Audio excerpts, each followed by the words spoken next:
तर येत्या काळामध्ये असं सांगितलं की 2030 पर्यंत झॉम्बी व्हायरस ऍक्टिव्ह होण्याची शक्यता आहे. झॉम्बी व्हायरस म्हणजे त्या ट्रेन टू बुसान मूवी आहे ना, त्याच्यामधला म्हणा, किंवा मराठीला झोंबिवली मूवी जो होता, त्याचा ट्रेलर मी बघितला, त्याच्यात ते झॉम्बी व्हायरसच होतं. ते लाईक अ केमिकल, ते मरत नसतं कधी, ते माणसाच्या अंगात किंवा माणसाच्या शरीरात किंवा एखाद्या लिव्हिंग बिंग मध्ये प्रवेश केला तर ते सक्रिय होतं.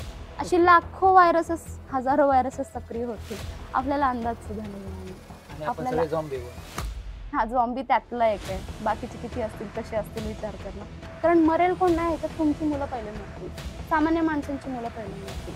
म्हणजे आपले जे अरबपती किंवा जे श्रीमंत लोक आहेत ना, ते काही चंद्रावर जाऊन पण राहतील, ते मंगळावर जाऊन पण राहतील, ते तिथं सुद्धा शेती करू शकतील, इतका पैसा असेल त्यांच्याकडे. प्रकृतीच्या चक्रात तुम्ही असा इतका डेंजर लेवलवर हस्तक्षेप केल्यावर ते थोडी शांत बसेल ना. असं म्हणजे आपण ती केस पण बघितली होती ना दिल्लीची, किती श्रद्धा आणि त्या याची तुकड्यांमध्ये कापलं वगैरे, तिला कापण्यासाठीचा जो हे होता ना, ते प्राणी कापण्यासाठीच होतं. मग असं आहे की मग तुम्ही ज्या पद्धतीनं प्राण्यांना कापते ना, माणसाचं पण हाच हश्र होईल कुठेतरी. म्हणजे एक्झाम्पल म्हणून तसं मी ऐकलं होतं. नंतर त्यांना नाईलाजाने खायला लागलं, ते स्वतःच्या सहयोगीत आहेत जे त्यांचं मांस त्यांना नाईलाजाने खायला लागलं. नंतर त्या लोकांच्या मानसिकतेवर किती परिणाम झाला.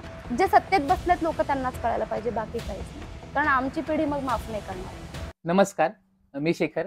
आपल्या प्रेम करणारी माणसामध्ये आपल्या सगळ्यांचं आभाळ भरून स्वागत. आज आपल्यासोबत भारती आहे, जी मूळची सोलापूरची आहे आणि ती UPSC ॲस्पिरंट आहे. आता UPSCचा अभ्यास करताना ती पर्यावरणाबाबतीत खूप सजग झाली आणि पर्यावरणावरती प्रचंड प्रेम करायला लागली. आणि पर्यावरणाचाच एक भाग म्हणून क्लायमेट चेंज या विषयावरती ती आपल्याशी बोलणार आहे, आपल्याला सांगणार आहे. तर थँक्यू आमच्यासोबत बोलण्यासाठी.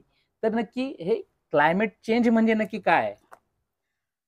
क्लायमेट चेंज म्हणजे हा विषय ना, की आता एवढ्या गांभीर्याचा मुद्दा आहे की म्हणजे शाळांमध्ये ज्या पद्धतीनं आम्हाला शिकवलं गेलं पाहिजे होता तो विषय, किंवा आता सुद्धा जे कॉलेजेस वगैरे आहे किंवा जी शिक्षण पद्धती आहे त्याच्यामध्ये म्हणजे अजिबातच गांभीर्य नाहीये, किंवा जे काही फक्त सांगितलं तरी एक सायंटिफिक प्रोसेस आहे अशी वगैरे एवढं होतं.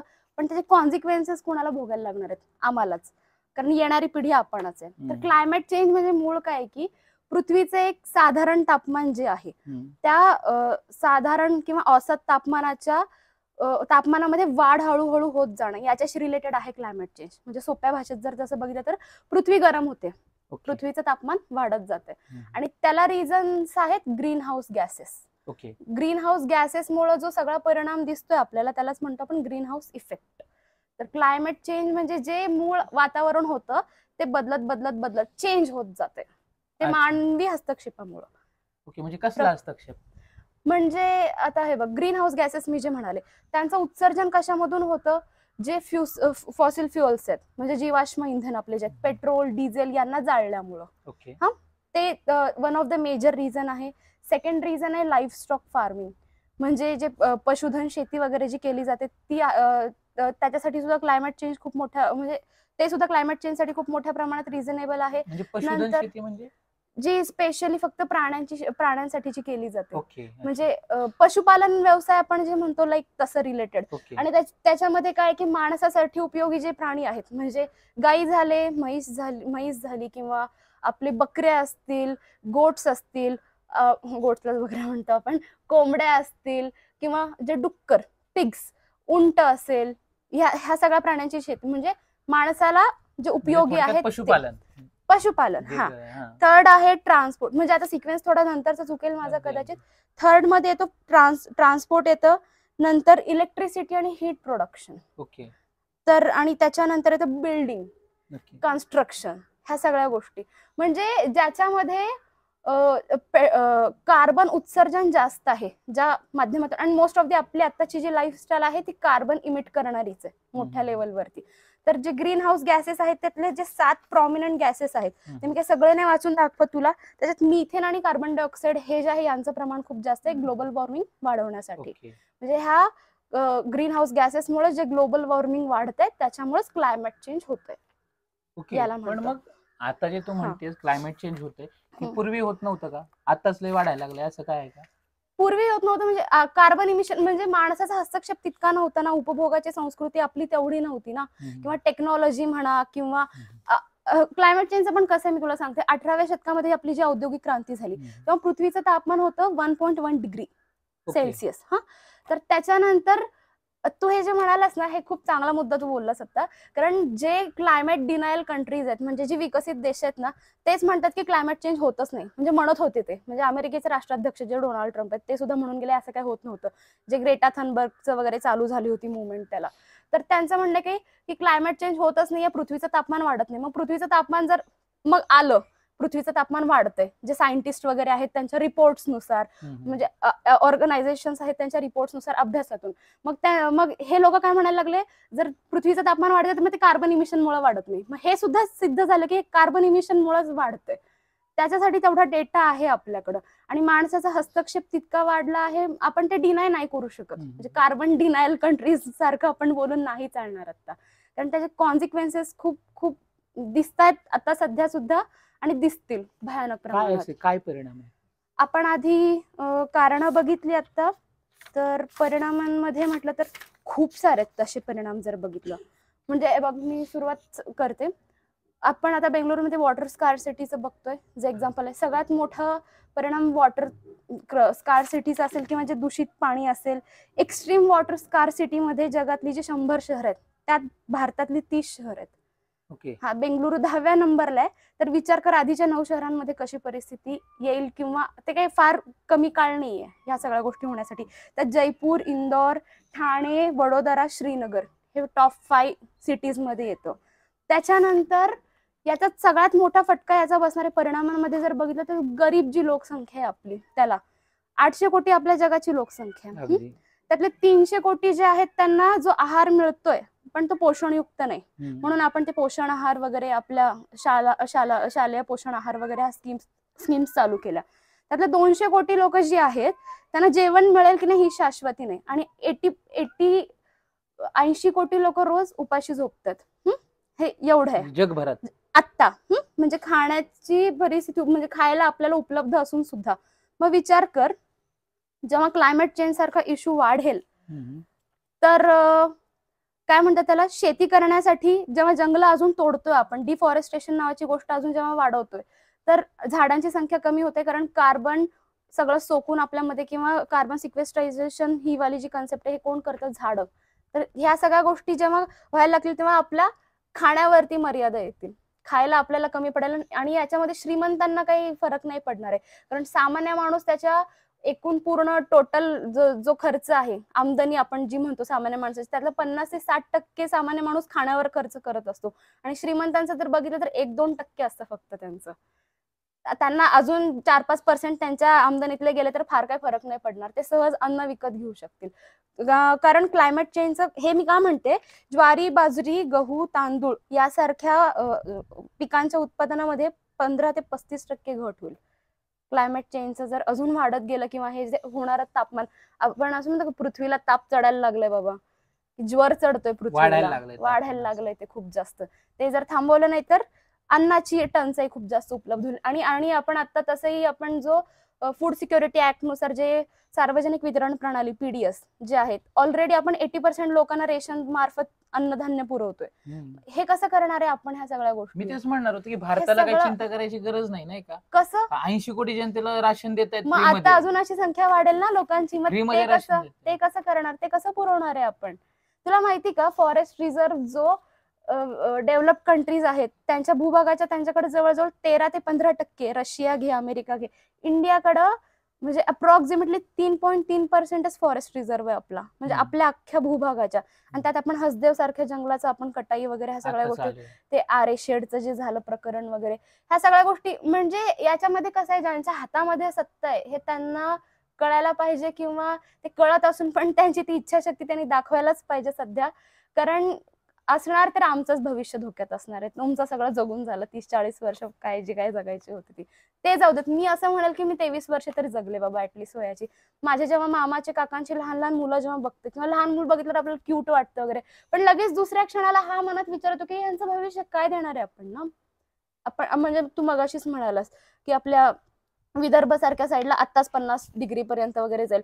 50, 60, 55 डिग्री पर्यंत जर आपलं टेम्परेचर गेलं तर आपले एसी काम करणार आहेत? आपले जे गाड्यांचे टायर असतील ते उष्णतेने फुटतात, ते जमिनीला चिटकून बसतील कुठेतरी वितळून, अशी परिस्थिती आहे. म्हणजे कॉन्सिक्वेन्सेस एवढ्या डेंजर लेवलवरती आहेत, आपल्याला त्याचा अंदाजच नाहीये. आणि सगळ्यात मोठी शोकांतिका काय आहे ना, की असं म्हणतात की हा एज आहे मिसइन्फॉर्मेशन आणि डिसइन्फॉर्मेशनचा, म्हणजे चुकीची माहिती आणि अपप्रचार. ह्या सगळ्या गोष्टी आता खूप वाढल्यात, जगभरातच वाढल्यात, फक्त भारतात नाही. आणि भारताच्या मीडियाची तर स्थिती आपल्याला माहिती आहे, लोकशाहीचा चौथा आधारस्तंभ केवढा खिळखिळा आपल्याला आपला आता सध्या माहिती आहे. तर नॅशनल मीडिया आणि इंटरनॅशनल मीडिया वर्षभरातून फक्त 4 तास डेडिकेट करते ह्या विषयावरती बोलण्यासाठी.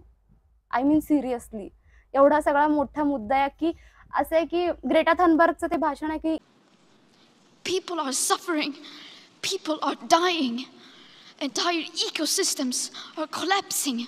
We are in the beginning of a mass extinction, and all you can talk about is money and fairy tales of eternal economic growth. How dare you? तर त्याच्यावरती पण इतकी थट्टा उडवली लोकांनी, इतकी खिल्ली उडवली. तर अशी स्थिती की we are in the middle of mass extinction, not even in the beginning of. आणि कॉन्सिक्वेन्सेस मध्ये आपण खाण्याचं बघितलं, खाण्याची टंचाई, पाण्याचं वॉटर एक्स्ट्रीम स्कार्सिटी. त्याच्यामध्ये तिसरं काय येईल की जे मागच्या 40 वर्षामध्ये आपण प्राण्यांच्या म्हणा किंवा ज्या वनस्पतींच्या प्रजाती आहेत ना, आपण अर्ध्याच्या वर एक्सटिंक्ट केलेत जेवढे आतापर्यंत होते.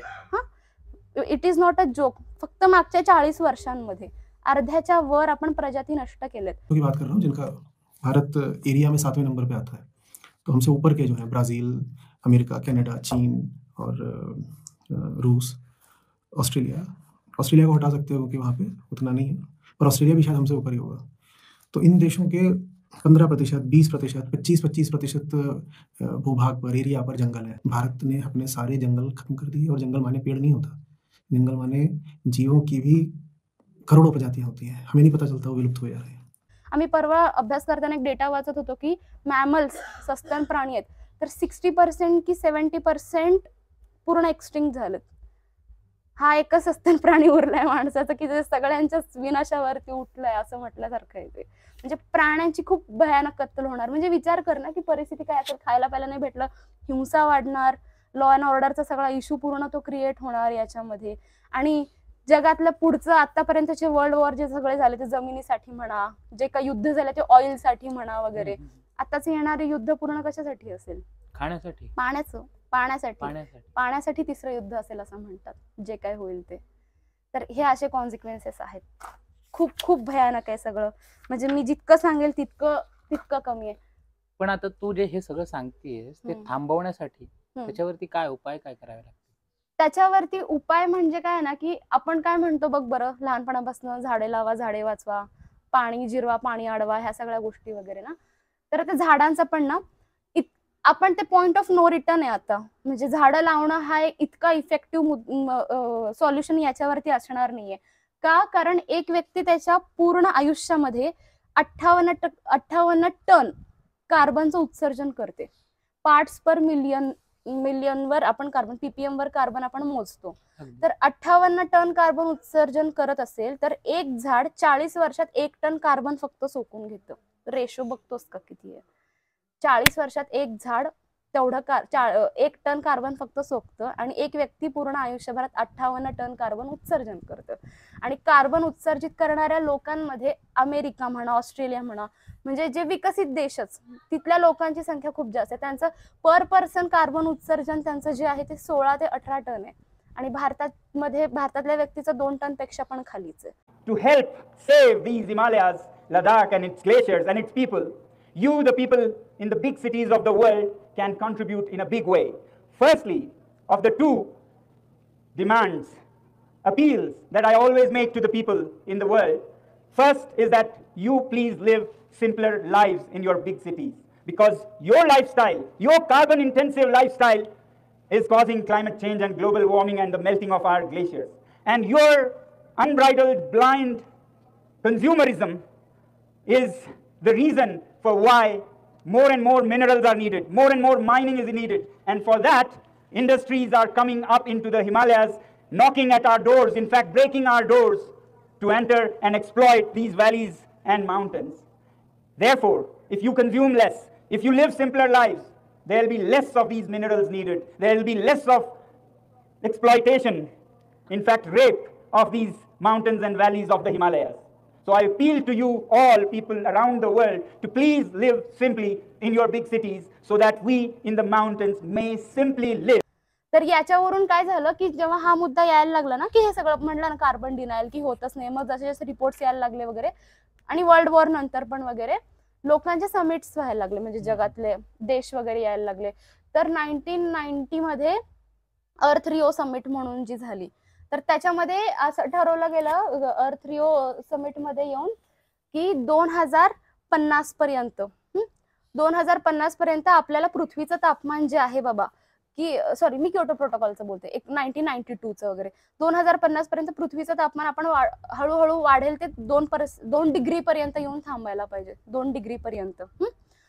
तर ते कधी होईल जेव्हा प्रत्येक व्यक्ती 2 टन कार्बन उत्सर्जित करेल, प्रत्येक व्यक्ती 2 टन. मग आता अमेरिकेतल्या लोकांना किती त्यांचं खाली करायला लागेल किंवा किती त्यांना कमी त्यांना उपभोग करायला लागेल. आणि ज्या पद्धतीने आपण आता चाललोय तर असं पण आलं की थोड्या वर्षांमध्ये आपण 3 डिग्री पर्यंत जाऊ, which is not a joke. मग जेव्हा ते पण फेल व्हायला लागलं 1992चं आपण जेव्हा बघतो तेव्हा 2015 मध्ये पॅरिस अग्रीमेंट झालं. त्याच्यात काय ठरवलं गेलं की 2030 पर्यंत, आता म्हणजे तो पण बोलला ना की सस्टेनेबल डेव्हलपमेंट गोल्स वगैरे, ही सगळी कन्सेप्ट तिथूनच येते की सस्टेनेबल डेव्हलपमेंट म्हणजे शाश्वत विकास, म्हणजे पर्यावरणाचा विचार करून करा बाबा विकास जो काय करताय, अशा कन्सेप्ट तिथूनच येतात. पॅरिस अग्रीमेंट मध्ये काय ठरवलं गेलं की 1.5 डिग्री म्हणजे जे औद्योगिक क्रांतीच्या वेळेस जे होतं 1.1 डिग्री ते वाढत वाढत वाढत वाढत वाढतंय, तर 1.5 डिग्री पर्यंतच आपण 2030 पर्यंत तिथपर्यंतच थांबवायचं, त्याच्या पुढे जाऊ नाही द्यायचं. तर ह्या सगळ्या गोष्टी आहेत, पण ज्या पद्धतीनं आपलं आता चाललेलं आहे किंवा ज्या पद्धतीनं पण म्हणजे भारत पण आता बघ ना विकास वगैरे सगळ्या गोष्टी करतो. आता चांगलंच एक्झाम्पल म्हटलं तर लडाखचं, लडाखमध्ये क्लायमेट फास्ट चालू आहे. क्लायमेट फास्ट का बरं होतंय, कारण तुला माहिती असेल सोनम वांगचुक जी त्यांचं चालू आहे, कारण त्यांनी सुद्धा ते सांगितलं की तुम्ही मोठ्या मोठ्या शहरांमध्ये राहता आणि जे कन्झ्युमरिझम तुमचं जे आहे म्हणजे तुमची कन्झ्युम करण्याची जी पद्धत आहे ती कमी करा, कारण आम्हाला इकडे प्रॉब्लेम येतोय. लडाख हा पूर्ण हिमालयन जे रेंजेस आहेत त्याचा भाग येतो आणि तो इकोलॉजिकल डिझास्टर म्हणून सांगितलं ज्या सायंटिस्ट लोकांनी जगभरातलं, इकोलॉजिकल डिझास्टर झालं लडाख. काय आहे ना, जेव्हा तापमान वाढतं तेव्हा बर्फ आहे आपला, बर्फ वितळतं, तर तिथले जे ग्लेशियर्स आणि जे सरोवर आहेत ना त्यांच्या पाण्याची पातळी आहे ना ती आपोआप वाढायला लागते. तर तिथं लेहमध्ये गया म्हणून एक खेड आहे, तिथं हा प्रॉब्लेम निर्माण झाला होता. तर यांनी सांगितलं होतं सोनम वांगचुक त्यांनी की आपण सायफनिंग करू, म्हणजे पाण्याचा स्तर कमी होईल. त्यांनी सायफनिंग म्हणजे पाण्याचा स्तर कमी करायचं, ती सायंटिफिक काहीतरी मेथड आहे, मला पण तितकं नाही माहिती, थोडंसं सर्च केलं मी त्याच्यावर. तर तेव्हा गव्हर्नमेंटनी काय ऐकलं नाही आणि ते काय केलं त्यांनी तो बस्ट केला, पूर्ण जो सरोवर होता काय तलाव तो बस्ट केला आणि खाली पूर्ण बाढ आली किंवा लोक मेली वगैरे, खूप डिझास्टर झालं बेकार लेवलवर. मग जेव्हा सिक्कीम मध्ये अशी सिच्युएशन उद्भवली तेव्हा यांना बोलवलं. मग काय सांग, तुम्ही म्हणत होता सायफनिंग वाली गोष्ट ती करा इथे येऊन. मग हे जर ते आधीच ऐकलं असतं तर मग एवढी लोक मेल्याची बातमी कुठेच नाही, काहीच नाही. नाही ते झालं, हे खूप वर्षांपूर्वीच आहे. मग ते झालं असेल आपल्या वाचनात नसेल आलं ना, म्हटलं ना मीडिया किती आपल्याला दाखवते. मग बातमी सामान्य माणूस तर लडाख पर्यंत नाही जाऊ शकत ना. सोनम वांगचुक त्यांचीच बातमी जेव्हा युट्यूब वरून खूप जास्त ती प्रसारित झाली किंवा सोशल मीडियाच्या प्लॅटफॉर्म वरून, टीव्ही चॅनल्स वरून इतकी नाही पोहोचली ती लोकांपर्यंत, बातमीच नाहीये ती. हा म्हणजे आहे पण हळूहळू वाढते, अवेअरनेस याच्यामध्ये वाढते. तर याच्यावर इफेक्टिव्ह वेज काय सांगितलं लोकांनी, सायंटिस्टनी, की ओव्हर पॉप्युलेशन जे झालंय तर तुम्ही एक मूल कमी जन्माला घाला, म्हणजे अँटीनटॅलिझम बोलतात त्याला, मूल जन्माला न घालणं. मग त्याच्यावरून ऍक्टिव्हिस्ट पण आहेत की नो फ्युचर नो चिल्ड्रन, म्हणजे फ्युचरच नाही तर आम्ही मूल कशाला जन्माला घालू ना, असे ओथ घेतात. मग ते मग अँटीनटॅलिझम वाली जी कन्सेप्ट आहे की एक मूल जन्माला घातला तर म्हणलं ना एक व्यक्ती 58 टन कार्बन त्याच्या आयुष्यात उत्सर्जित करतो, मग ते 58 टन तुमचं वाचेल. फर्स्ट ते आणि सेकंड आहे मिनिमलिझम, म्हणजे कन्झ्युम कमी करा, कारण सगळं जे काय आहे ते लोकांच्यासाठीच तर प्रोड्यूस होते ना पूर्ण. आणि तिसरं मी आता विगनिझम वरती पण आपलं बोलणं झालं होतं. विगनिझम ही काय अशी काय आयडिओलॉजी नाहीये किंवा वेस्ट मधून येणारी जी ती कन्सेप्ट आहे ती ऍज अ फॅशन म्हणून स्वीकारण्यात काही पॉईंट नाही. कारण मी काय म्हणाले, तू जर लक्ष दिलं असशील तर लाईफ स्टॉक फार्मिंग जे आहे ते one of the major reasons मध्ये येतं. युएनने डाटा पण शेअर केला होता की मीट प्रोडक्शन जे आहे त्याच्यामुळे मिथेन गॅस खूप जास्त मोठ्या प्रमाणात उत्सर्जित होतोय. म्हणजे लाईफ स्टॉक वाली जी फार्मिंग आहे 70% फार्मिंग त्याच्यासाठी केली जाते. ती जर इकडे वळवली तर मी तुला सांगितलं की 300 कोटी लोक त्यांना काय म्हणतात त्याला पोषणयुक्त आहार मिळत नाहीये. 120 कोटी लोक जर 240 कोटी लोकांना जेवण नीट नाही मिळत, म्हणजे जेवण मिळेल की नाही याची निश्चिती नाहीये. 80 ते 90 कोटी लोक भुकेली झोपतात. ही फार्मिंग इकडे वळवली तर काय प्रॉब्लेम आहे ना. मग मीठ मांसाहार म्हणजे ते काय रस्त्याच्या साईडला वगैरे पडलेले जे प्राणी वगैरे आहेत तिथून आलेलं नाहीये, ते तुमच्यासाठी स्पेशली ते प्रोड्यूस करतात मांस. मग हे असं म्हटलं तर लोक ऑफेंड होतात किंवा पर्सनली घेतात किंवा खूप धर्मातल्या लोकांचा किंवा कल्चरचा तो भाग आहे मीट कन्झम्पशन. पण व्हिगन ही कन्सेप्ट आहे की अॅनिमल प्रोडक्ट्सच खायचे नाहीत. मग दुधाचे प्रोडक्ट्स आले त्याच्यामध्ये किंवा अॅनिमल टेस्टेड जे प्रोडक्ट्स असतात. इव्हन आपल्याला माहिती नाही आपलं जे कोलगेट बनवतात किंवा जे साबण बनवतात, आपले जे मेडिसिन्स असतात ते पहिले अॅनिमल वरती टेस्ट करून बनवलेले असतात. मग ते त्याचं प्रमाण खूप वाढलंय रे. म्हणजे आधी खूप वेगळं होतं आणि आता खूप प्रमाण वाढलंय. आणि असं झालंय ना की आपण मिलियन्सवर स्पीशीज जे एक्सटेंड केलेत ना, आपण प्रोडक्शन पण त्यांचंच करतोय. आता हा किती भयानक, ही भयानकच गोष्ट वाटते मला की प्रोडक्शन त्यांचंच करतोय की जे माणसासाठी उपयोगाचे आहेत. म्हणजे मी ऐकलं होतं की एक कोंबडी आहे ती वर्षातून 15 ते 20 अंडी द्यायची तिची कॅपॅसिटी आहे, तर ती जबरदस्तीनं 250 ते 300 अंडी काढली जातात. मग ते एक्स्ट्राचं तिचं जे येतं ना तर ते कुठून तिच्या हाडांमधून येतं, कॅल्शियम वगैरे. ह्या सगळं म्हणजे याच्याबद्दल अवेअरनेस पसरवण्यासाठी खूप लोक काम करतात. भारतामध्ये व्हिगन ऍक्टिव्हिस्ट बरेच आहेत पण ते प्रचलित किंवा प्रसिद्ध तितके नाही आहेत. वायवी केअर म्हणून एक चॅनल आहे किंवा पीपल फार्म म्हणून एक चॅनल आहे. आचार्य प्रशांत ते खूप मोठ्या चांगल्या लेवलवर त्यांनी व्हिगनिझम वरती म्हणजे त्यांचं काम आहे. ऍज अ फॅशन म्हणून स्वीकारण्यात काहीच पॉईंट नाहीये. म्हणजे मी म्हणते की आता मी शाकाहारी आहे स्वतः, मला मांस वगैरे ते खाणं कधी माहिती नव्हतं, पण दूध सोडणं माझ्यासाठी कितपत सोपं होतं हा विचार आहे ना. म्हणजे एक चांगलं एक माझंच एक्झाम्पल की माझा सकाळी क्लास असायचा ना, मी चहा तेवढी घ्यायची नाही कधी, पण त्या क्लासच्या वेळेला एकदा दोनदा चहा घेतला तर मला झोप नाही लागली सकाळ सकाळची की बाबा मी फ्रेश होते. पण मी विचार केला मला सवय पण नाही लावून घ्यायची आणि मी ऑलरेडी थोडं व्हिगन होण्याकडे वळत होते. मग ते बिस्किट्स खाणं चॉकलेट्स खाणं हळूहळू बंद केलं. मग जशी जशी स्पष्टता येते तेव्हा तसं तसं आपण सोडत जातो. कारण असं पण होतं ना की तुझ्या एकटीनं काय होणार आहे, ऍटलिस्ट ते जंगलात आग लागलेली आहे तर मी ते आग लावणाऱ्यातली तर नाहीये ना बाबा. ते चिमणी चोचेनं नेऊन पाणी टाकते, ते विझवण्याचा प्रयत्न करते, मी तसा एक भाग असू शकते. मग मला ते कलंक नको माझ्या डोक्यावर की एवढ्या प्राण्यांना त्रास देऊन माझ्यापर्यंत ते दूध पोचते. किंवा आपल्याला माहितच नाहीये कॅटल फार्मिंग म्हणा किंवा जे मिल्क इंडस्ट्री मीट इंडस्ट्री कशा कुठल्या क्रूरतेनं काम करते आपल्याला हे माहितीच नाहीये. पण हे एवढं सगळं सोपं आहे का, एवढं सहज आहे का?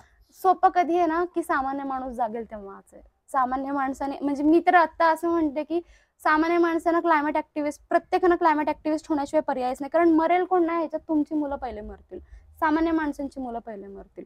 म्हणजे आपले जे अरबपती किंवा जे श्रीमंत लोक आहेत ना ते काही चंद्रावर जाऊन पण राहतील, ते मंगळावर जाऊन पण राहतील, ते तिथं सुद्धा शेती करू शकतील, इतका पैसा असेल त्यांच्याकडं. म्हणजे हे खूप सुपरफिशियल मी बोलते आता, पण जर तसं बघितलं तर कोण मरणार आहे, एक साधं लॉजिक लावणं, कोण मरणार आहे, सगळ्यात सामान्य माणूस मरेल हा. आणि हे कसं असतं ना सूक्ष्म असतं, प्रकृतीच्या चक्रात तुम्ही असा इतका डेंजर लेवलवर हस्तक्षेप केल्यावर ते थोडी शांत बसेल ना. असं म्हणजे आपण ती केस पण बघितली होती ना दिल्लीची, किती श्रद्धा आणि त्या याची तुकड्यांमध्ये कापलं वगैरे, तिला कापण्यासाठीचा जो हे होतं ना ते प्राणी कापण्यासाठीच होतं. मग असं आहे की मग तुम्ही ज्या पद्धतीनं प्राण्यांना कापताय ना माणसाचं पण हाच हश्र होईल कुठेतरी.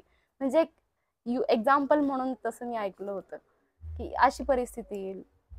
आपण ते 70 दिवस बद्दल पण त्या पुस्तकाचं पण नंतर त्यांना नाईलाजाने खायला लागलं, ते स्वतःच्या सहयोगी आहेत जे त्यांचं मांस त्यांना नाईलाजाने खायला लागलं, नंतर त्या लोकांच्या मानसिकतेवर किती परिणाम झाला. ह्या सगळ्या गोष्टी पुढे आहेत आणि आपल्याला नाही समजत आहे.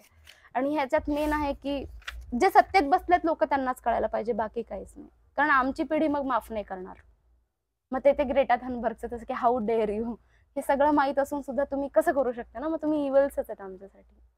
मग ते थांबवण्यासाठी हे सगळं एक सामान्य माणूस म्हणून आपण हा. काय सुरुवात करू शकतो? आपण म्हटलं ना हे बघ पॉप्युलेशन वाढवायचं हे प्रत्येकाचं, आपण नाही म्हणू शकत ना आता की म्हणजे मी सिगरेट ओढतोय तर माझा वैयक्तिक चॉईस आहे. मग तुम्ही पब्लिक प्लेसेस मध्ये का नाही ओढत सांग ना. कारण जो नाही ओढत तो पॅसिव्ह स्मोकिंग तर करतोच आहे ना तसं बघितलं तर.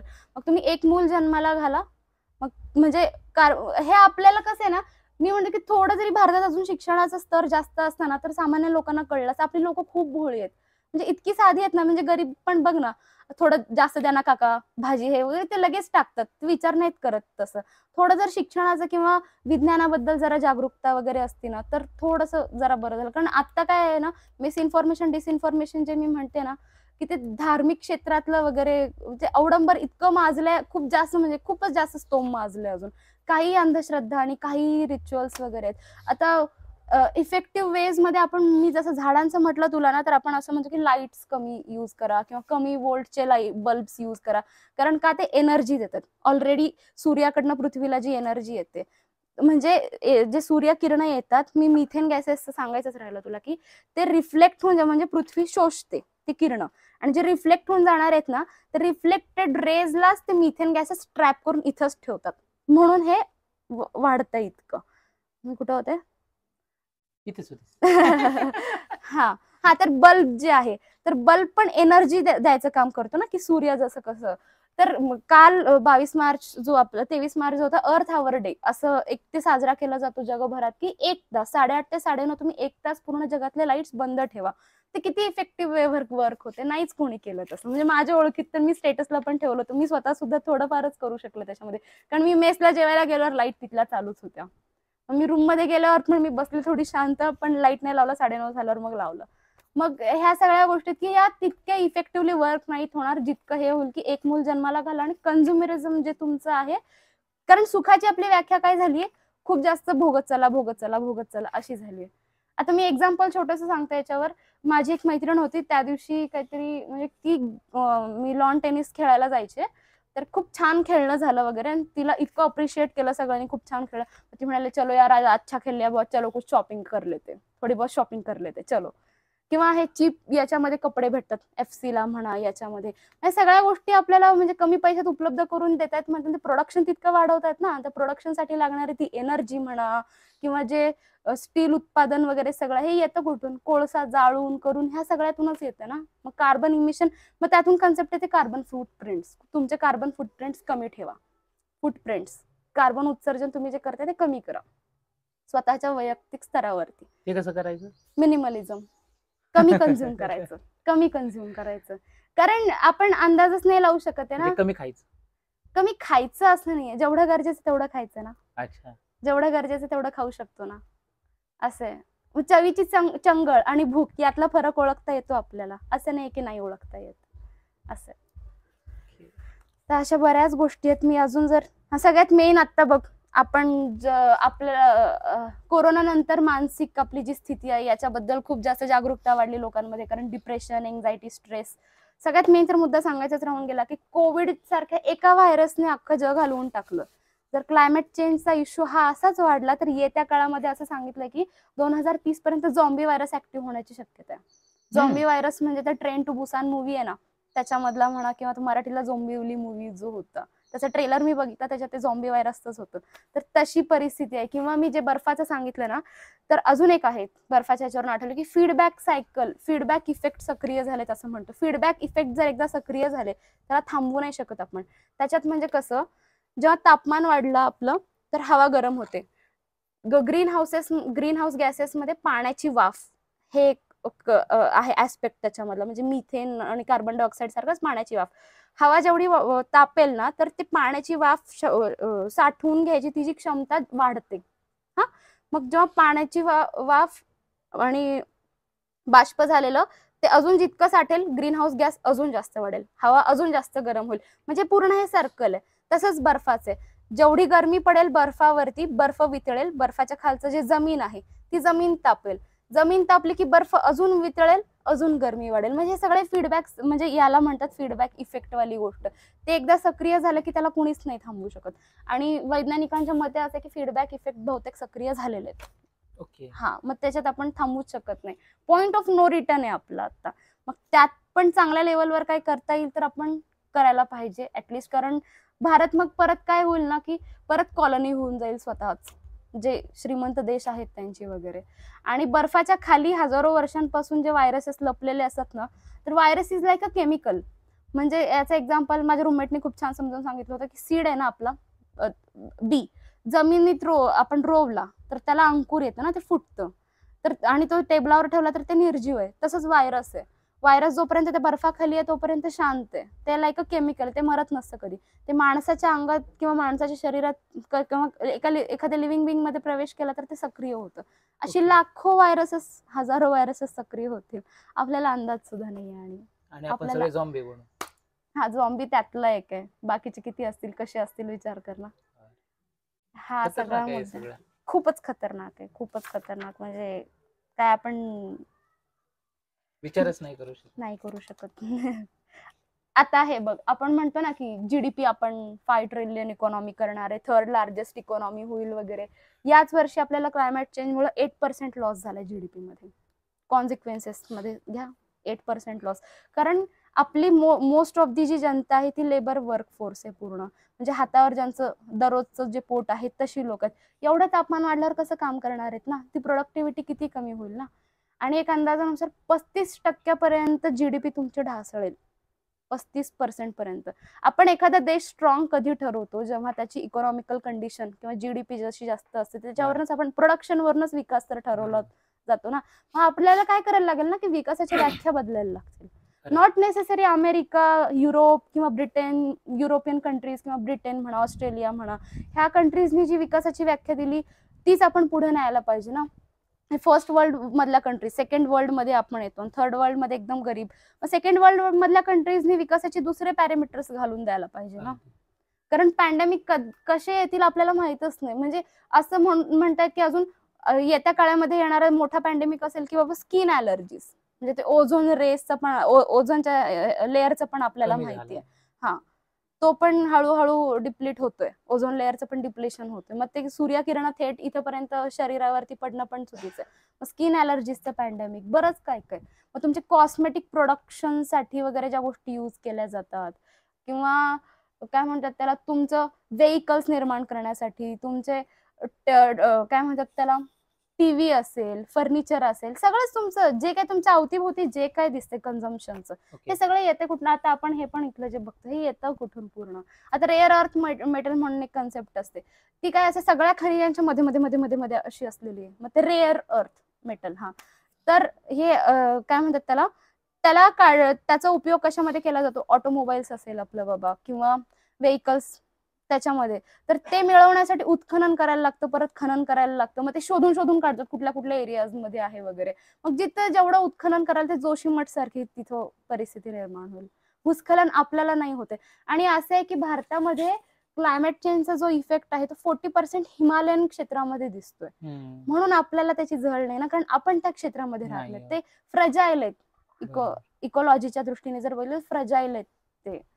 मग आपण क्लायमेट फास्ट जे सोनम वांगचुक जी त्यांचं आहे त्यांना सपोर्ट पण केला पाहिजे. आणि आताच कसं आहे ना की कुरुक्षेत्रातलं जे धर्मयुद्ध आपल्याला जे आपण शिकतो ना की भगवद्गीतेतनं जे आलेलं वगैरे, आत्ताचं धर्मयुद्ध मी म्हणेल की सोशल मीडिया आणि सामान्य माणसाच्या हातात आहे सगळं. एक लाईक देणं एखाद्या किंवा व्ह्यूज वाढवणं, नाही त्या लोकांना सेलिब्रिटीज बनवणं, किंवा तुम्ही मतदान सुद्धा करताय. सामान्य माणसात खूप ताकद असते. लोकशाही आपण हे म्हणतो, पण म्हणजे ते पुस्तकात नुसतं वाचून राहण्यासाठीची गोष्ट नाहीये. लोकांसाठी चालवलेलं राज्य वगैरे. आपल्याकडे तेवढी ताकद आहे, फक्त की जागरूक नाहीयेत आपण. आणि जागरूक करण्यासाठी प्रत्येकानं आपल्या आपल्या परीनं पावलं उचलायला पाहिजे. 1 man can make a difference. बघ, मला सगळेच म्हणतात की तेवढे स्टेटस ठेवते वगैरे, सगळे नाहीत म्हणत, पण असतात लोकांचे कमेंट की एकट्याने काय होणार आहे वगैरे. पण परवाच मला 2 जणांचे मेसेज आले की तुझं स्टेटस बघून ऍटलिस्ट ताई मी मांस खाणं सोडते, नको मला हे. म्हणजे समजतंय ना. मग त्यात म्हटलं ना की पर्सनली किंवा धार्मिक यांनी नाही घ्यायला पाहिजे या गोष्टींना. धार्मिकतेने जर घ्यायला लागलो तर मग आपण धर्माचं तर अवडंबर झालंच आहे. बरंच काय काय चालू आहे. धर्म हा आता अध्यात्म धर्म ह्या सगळ्या जर गोष्टी बघायला गेले ना आपण, तर तो आपण एक कम्फर्ट झोन शोधलेला तथाकथित धर्म आहे पूर्ण. त्याच्यामध्ये ना सायकोलॉजी आहे ना फिलॉसॉफी आहे, काहीच नाही. आणि मूळ जी भारतीय धर्म आहेत, भारतीय उपखंडात जी निर्माण झालेली आहेत, त्याचा सगळा बेस फिलॉसॉफी, सायकोलॉजी ह्या सब्जेक्टशी कनेक्ट करणार आहे पूर्ण. बौद्ध तत्वज्ञान असेल, जैन तत्वज्ञान असेल, अद्वैत वेदांताचं तत्वज्ञान, हे आपल्या मातीत असून आपल्यालाच माहिती नाही आहेत ह्या गोष्टी. असं आहे. मग आपण जेव्हा म्हणू की भारत विश्वगुरु आहे, होईल बाबा वगैरे, होईल ना. पण भारतातली लोकच महान नसतील तर भारत पण महान कुठून ठरेल ना. बरोबर. भारताने उलट आदर्श घालून द्यायला पाहिजे. मी तर म्हणेल विकासाचे आपण पॅरामीटर्स चेंज करायला पाहिजे. हे सगळं खरं आहे, हम्म. पण आणखीनही काही प्रॉब्लेम आहेत का याच्यात? हो, क्लायमेट रेफ्युजी नावाची नवीन कन्सेप्ट निर्माण होते. म्हणजे 800 कोटी लोकांपैकी 120 कोटी क्लायमेट रेफ्युजी, नवीन पद्धतीचे रेफ्युजीज आहेत ते. ओके. म्हणजे आता रशिया युक्रेनचं वॉर झालं की लोक आपली आपली जागा सोडून दुसऱ्या देशामध्ये पलायन करतात. मग आपल्या इकडे तर आता CA-NRCचा वगैरे सगळं मुद्दा जो आहे रेफ्युजीजचा तो आहे ना, तर हा क्लायमेट रेफ्युजी म्हणून कन्सेप्ट आहे. 120 कोटी लोकांना कुठला देश ठेवून घेणार आहे आपल्याकडं? स्वतःचेच इतके वांदे असतील प्रत्येकाचे. मग हा खूप मोठा मुद्दा आहे. अजून पण आपण बेटर सिच्युएशन क्रिएट करू शकतो, अजून सुद्धा करू शकतो. मग हे नेमकं अडतंय कुठं? का मला तर हाच प्रश्न पडतो की हे सगळं ज्यांना कळतंय त्यांच्या घरात पण मुलं असतील, त्यांच्या घरात ही लहान लेकरं असतील ना बाबा, त्यांच्या तोंडाकडे बघून तरी ऍटलिस्ट तुम्ही भविष्याचा विचार करा ना. अगदीच ह्या सगळ्या गोष्टी आहेत. तर खरं आहे, आणि आपण खरंच सुरुवात केली पाहिजे. भारती म्हणते तशी आपण आपल्यापासून सुरुवात करूयात. आपण आपल्या ओळखीच्या लोकांपर्यंत हे पोहोचवूयात आणि त्यांनाही सुरुवात करायला सांगूयात. तोपर्यंत थांबूयात. धन्यवाद.